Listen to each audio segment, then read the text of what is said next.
on arrive malgré tout, avec le peu de nombre qu'on a, vraiment à diffuser de manière complètement disproportionnée, à dépasser largement notre nombre pour faire passer un message qui est écouté et qui est relayé sur Twitter, sur Instagram. Je pense que la qualité vaut toujours mieux que la quantité, et notamment quand il s'agit de défendre la vérité. On retrouve tout de suite Simon Moss. Il est avec nous. Simon, bonjour. Bonjour. Alors, on est ravis de vous accueillir. Simon, on va expliquer un petit peu qui vous êtes. Vous avez créé InMedia Plus. Vous avez été, bien sûr, étudiant en philosophie. Vous avez étudié la politique, l'économie à Londres, au King's College. On en parlera aussi. Et aujourd'hui, on vous voit surtout, en tout cas nous, sur les réseaux sociaux. Est-ce que vous pouvez nous expliquer comment tout ça a commencé et quel est votre but en fait? Tout ça a commencé il y a 4 ans. Il y avait, et il y a toujours ce média qui s'appelle AJ+, qui est une variante d'Al Jazeera, qui est un média d'État qatarien et qui s'emploie depuis des années à véhiculer en France une image négative, diabolisée d'Israël et de la France. Et je me suis dit qu'ils étaient plutôt forts dans cet exercice puisqu'ils utilisent des codes de communication jeunes et ils les maîtrisent parfaitement. Et je me suis dit qu'il fallait un contre-média. Donc en fait, ce média que j'ai créé qui s'appelle IN+, qui sont les initiales de Israel News, eh bien, c'était une manière justement de prendre ces codes de la communication et de les retourner contre ceux qui les utilisent de la manière la plus cynique. Et donc, d'expliquer qu'Israël n'est pas un pays d'apartheid, qu'au contraire, c'est la seule démocratie du Moyen-Orient, d'expliquer que Jérusalem ne peut pas être judaïsée parce que sans les Juifs, il n'y a pas tout simplement de Jérusalem et que Jérusalem est une colline perdue au Moyen-Orient. De faire ce travail justement de répondre factuellement, point par point, pour justement armer les jeunes juifs de France qui savent qu'il faut souvent aimer Israël, mais qui ne connaissent pas Israël, qui ne savent pas comment défendre Israël. Et vraiment, l'idée, c'était d'armer intellectuellement, bien entendu, tous ces jeunes-là qui grandissent, qui vont à l'université, qui sont confrontés à des arguments, à des éléments de langage, et qui ne savent pas dire grand-chose à part Am Israël Chai. Évidemment, ça, il y a de la vertu là-dedans, mais ça n'est pas efficace. Donc il faut vraiment, donc voilà, c'était vraiment l'idée, c'était d'armer intellectuellement, de donner des billes de réponse à tous ces gens-là. Alors, c'était surtout pour les jeunes juifs de France, j'imagine, puisque vous, en tout cas des pays francophones, puisque vous vous exprimez en français. Le fait de s'exprimer en français, c'est parce qu'il y avait un manque aussi à ce niveau-là, dans les médias. Absolument. Absolument. Moi, j'ai vraiment évolué dans une sphère anglo-saxonne sur le plan de l'argumentation. J'ai toujours suivi des personnalités comme Ben Shapiro, comme PragerU qui font un travail de Hasbara exceptionnel. Et je me suis dit que, bon, en anglais, il y a, bon, déjà, il y a beaucoup plus de juifs dans le monde anglo-saxon, notamment aux États-Unis. Il y a Stand With Us, il y a Camera on Campus, il y a des organisations qui sont spécialisées dans la Hasbara, dans la défense de ce qu'on considère être notre ligne de valeur et tout simplement la réalité. En France, pardon, il y avait un manque cruel d'explications de tout ça. Donc je me suis dit que je laissais au talent anglo-saxon le soin de le faire et de bien le faire, et ils le font très bien. Et je me suis dit qu'il fallait vraiment créer cette version en française pour un public français. Comment vous êtes reçu par les jeunes juifs qui regardent vos vidéos? C'est vrai que aujourd'hui, on est plus sur les réseaux que dans les livres pour approfondir les connaissances. Est-ce que vous pensez que vos punchlines leur sont utiles? Est-ce que vous pensez que ça suffit, ou est-ce qu'il faut mélanger les choses, essayer encore d'approfondir les sujets? De manière générale, il faut toujours approfondir tous les sujets qu'on souhaite, qui sont chers à notre cœur. Maintenant, je suis vraiment ému quand je vois que certains de mes éléments de langage, certaines phrases, parfois, sont mot pour mot reprises dans des commentaires Instagram de juifs qui me suivent, qui suivent mon compte Instagram et qui aiment et qui soutiennent mon engagement et mon travail et qui se les réapproprient.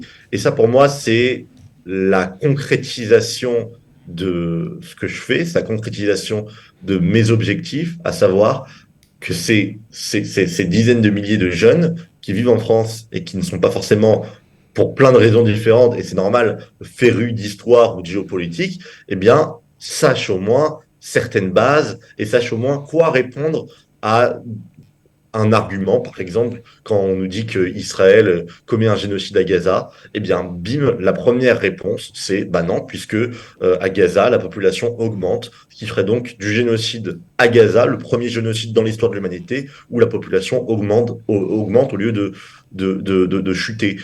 Pareil pour l'apartheid, pareil pour la pseudo-colonisation des Juifs en Judée-Samarie.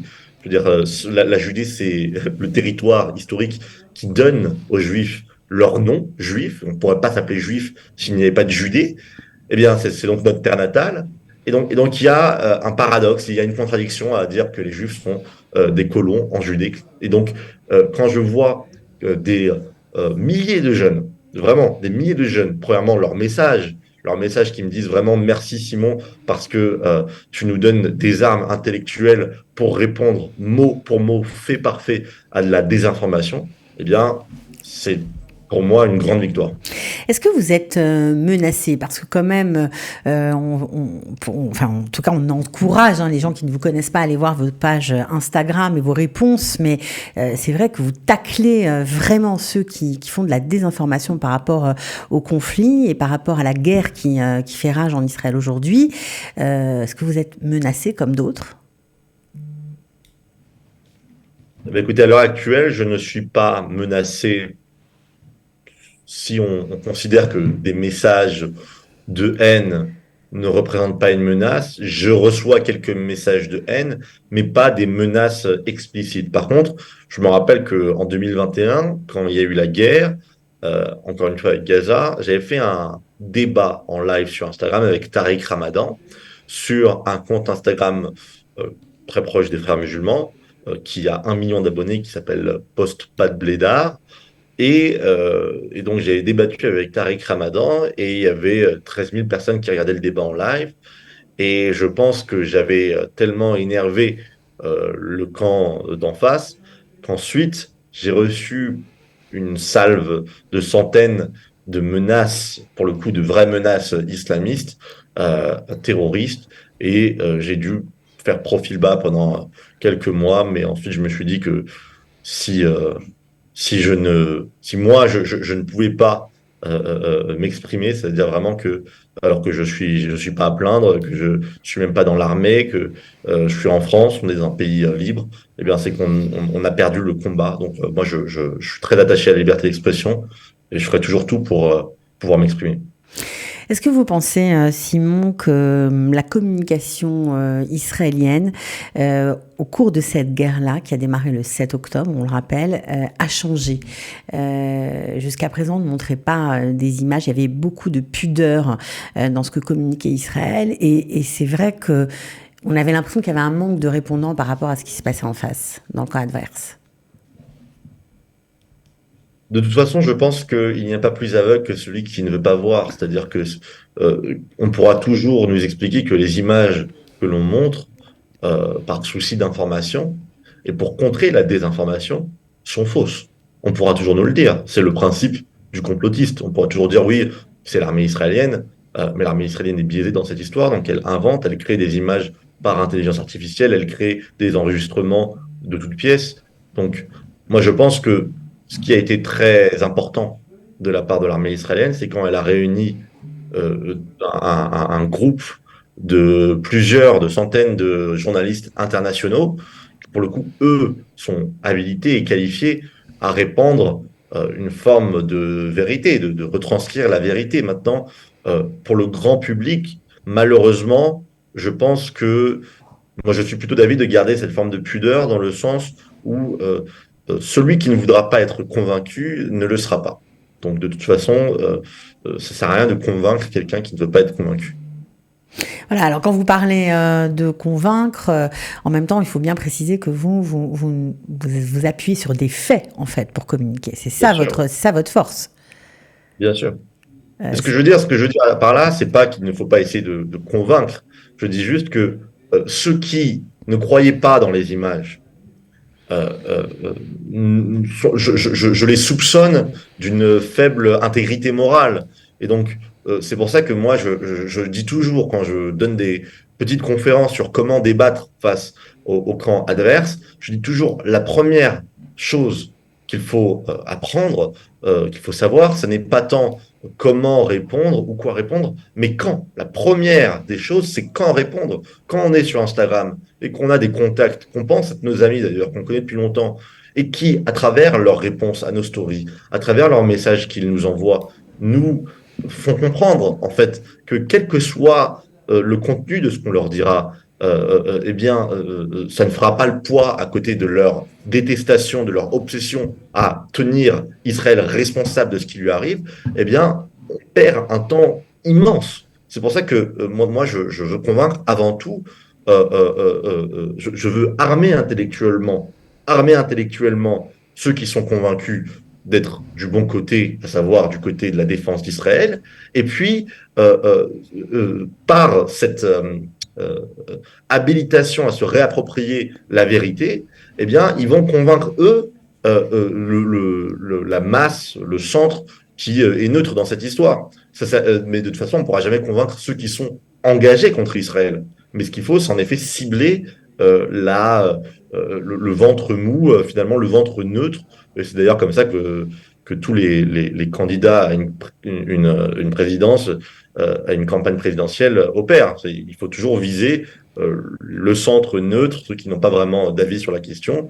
Et ces gens-là ne vont pas forcément nier sciemment la mort d'enfants, de grands-parents. Il faut vraiment être très, très cynique et engagé contre Israël pour être résolument, pour nier résolument ces vérités-là. Vous avez des messages de la communauté, bon, pas de la communauté juive justement, des nationaux, de vos anciens amis du King's College justement à Londres. On a vu d'énormes manifestations pro-palestiniennes. Vous avez des gens qui vous disent merci ou qui vous disent est-ce que tu es sûr de ce que tu racontes? On vous interroge? Ah, j'ai de tout. J'ai des amis non juifs qui, en effet, saluent ce que je fais et qui saluent, en tout cas, qui me remercient de les avoir, comment dire, mieux informés sur le sujet. Il y en a aussi qui sont très décevants, puisque je ne les vois jamais, comment dire, s'exprimer sur quelques sujets politiques que ce soit qui n'ont pas de lien avec Israël ni pas de lien avec les Arabes palestiniens, mais qui se réveillent quand il s'agit de manifester par dizaines de milliers dans les rues de Londres. Et puis, il y a tous ces gens que je ne connais pas, qui ne sont pas juifs, et qui me remercient vraiment et qui se réapproprient pour leur propre communauté, des catholiques, et même parfois des musulmans, même si c'est plus rare, en France, des gens qui me disent ah ben, vraiment merci, je ne suis pas juif, mais je vous soutiens à 100%, bravo pour ce que vous faites. On n'entend pas ce message assez et il faut vraiment que vous continuez. Et donc ça, évidemment, ça m'encourage à continuer et je continuerai d'ailleurs. C'est important que les gens qui vous suivent ou qui vous découvrent, qui vont peut-être vous découvrir aujourd'hui, relaient vos messages, vos stories. C'est important de parler, de prendre la parole. Certains se disent bon, à quoi bon quoi que suis-je dans cette voilà dans cette ces millions de réactions sur les réseaux. À quoi ça va servir hein? Voilà, je pense que ça, c'est vraiment une très bonne question parce que on est toujours comment dire, défavorisé par le nombre quand on est juif. Maintenant, je pense que la force de l'État d'Israël, la force du peuple juif, c'est de se démarquer non pas par la quantité, mais par la qualité. Et donc, quand on arrive à faire un travail de décryptage de la désinformation, eh bien, on voit que ça dépasse très largement notre nombre. Si c'est pas clair, ce que je veux dire, c'est que, par exemple, moi, j'ai un compte avec seulement 12 000 abonnés. IN Plus n'a que 13 000 abonnés aujourd'hui. Mais pourtant, les vidéos que je fais, que je produis, elles connaissent des performances de l'ordre de 350 000 vues. Et ça, ce sont des ratios qui sont vraiment très encourageants parce que ça montre que ça dépasse très, très largement le nombre d'abonnés et que contrairement à des comptes qui ont 1 million d'abonnés, par exemple, et qui vont faire 500 000 vues, on arrive malgré tout, avec le peu qu'on a, avec le peu de nombre qu'on a, à, vraiment à diffuser de manière complètement disproportionnée, à dépasser largement notre nombre pour faire passer un message qui est écouté et qui est relayé sur Twitter, sur Instagram. Je pense que la qualité vaut toujours mieux que la quantité, et notamment quand il s'agit de défendre la vérité. Eh bien, écoutez, Simon Moss, merci, mille fois vraiment d'abord pour votre action. Merci d'avoir À été vous. avec nous aujourd'hui. On mettra bien sûr les liens pour ceux qui ont envie d'en savoir plus sur vos comptes et sur vos vidéos. Continuez voilà, Merci. à faire ce travail pédagogique, éducatif, fouillé avec voilà, des phrases qui servent à tout le monde pour expliquer C'est bon. On le va gagner. conflit rapidement. On espère en tout cas. Merci beaucoup. La guerre se mène sur tous les fronts et aussi sur celui de la communication, bien évidemment. À bientôt, Simon Moss. À bientôt. À Au bientôt. revoir.